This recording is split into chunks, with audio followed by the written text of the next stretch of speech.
आइए बढ़ते हैं आगे। देश में लगाए गए आपातकाल को असंवैधानिक घोषित किए जाने की मांग के मामले में 96 साल की महिला की याचिका पर सुप्रीम कोर्ट में सुनवाई हुई। इस याचिका पर जवाब दाखिल करने के लिए सुप्रीम कोर्ट ने सरकार को नोटिस जारी किया है। दरअसल 96 साल की वीरा सरीन ने सुप्रीम कोर्ट में याचिका लगाई है। वीरा चाहती है कि 1975 में जो आपातकाल लगाया गया उसे सुप्रीम कोर्ट असंवैधानिक घोषित कर दे। भाइयों और बहनों, राष्ट्रपति जी ने आपातकाल की घोषणा की है। 1975 में इंदिरा गांधी सरकार की तरफ से लगाए आपातकाल को असंवैधानिक घोषित करने की मांग पर सुप्रीम कोर्ट ने केंद्र सरकार को नोटिस जारी किया है। कोर्ट ने केंद्र सरकार को कहा है कि यह देखना होगा कि कितने सालों बाद ऐसा किया जा सकता है या नहीं। 1975 में इंदिरा गांधी सरकार की ओर से देश भर में लगाए गए आपातकाल को असंवैधानिक घोषित करने की मांग पर सुप्रीम कोर्ट ने आज केंद्र सरकार को नोटिस जारी किया है। याचिकाकर्ता 94 साल की वीरा सरीन है, जिन्होंने अपने और अपने परिवार पर इमरजेंसी के दौरान जो अत्याचार हुए उनका हवाला देते हुए सुप्रीम कोर्ट का रुख किया है। दरअसल वीरा सरीन का कहना है कि इमरजेंसी के दौरान उनके पति की अवैध गिरफ्तारी हुई थी और उन्हें देश छोड़कर जाने को मजबूर किया गया था। लिहाजा वो देश की सबसे बड़ी अदालत से आपातकाल को गैर कानूनी घोषित करवाना चाहती हैं।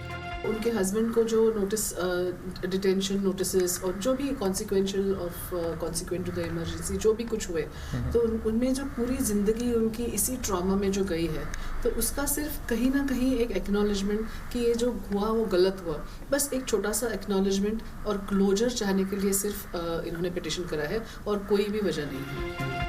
याचिकाकर्ता की वकील नीना गोखले का कहना है कि जो इतिहास में गलत हुआ वो दोबारा नहीं हो सके। इसी मकसद से वीरा सरीन ने यह याचिका दायर की है। उन्हें हर जाने की रकम में कोई दिलचस्पी नहीं है कि उनको पैसे में इंटरेस्ट नहीं है। सुप्रीम कोर्ट अगर डिक्लेयर कर देता है कि ये जो भी सब कुछ हुआ वो गलत हुआ, तो this will not be repeated again, history will not be repeated again. सोमवार से पहले इस मामले में 7 दिसंबर को भी सुनवाई हुई थी।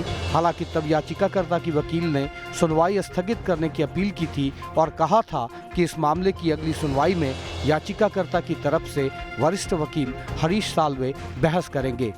इसी के बाद सोमवार को इस मामले में सुप्रीम कोर्ट में सीनियर एडवोकेट हरीश साल्वे ने दलील पेश की। 1975 में जिस तरीके से इमरजेंसी के दौरान देश के आम नागरिकों के मूल अधिकारों का हनन हुआ, दोबारा से फिर कभी ऐसी कोई घटना ना हो। लिहाजा वो चाहते हैं कि सुप्रीम कोर्ट इस मामले में दखल देते हुए उस इमरजेंसी को असंवैधानिक घोषित करे। वीडियो जर्नलिस्ट मुकेश झा के साथ अरविंद सिंह, न्यूज नेशन, दिल्ली।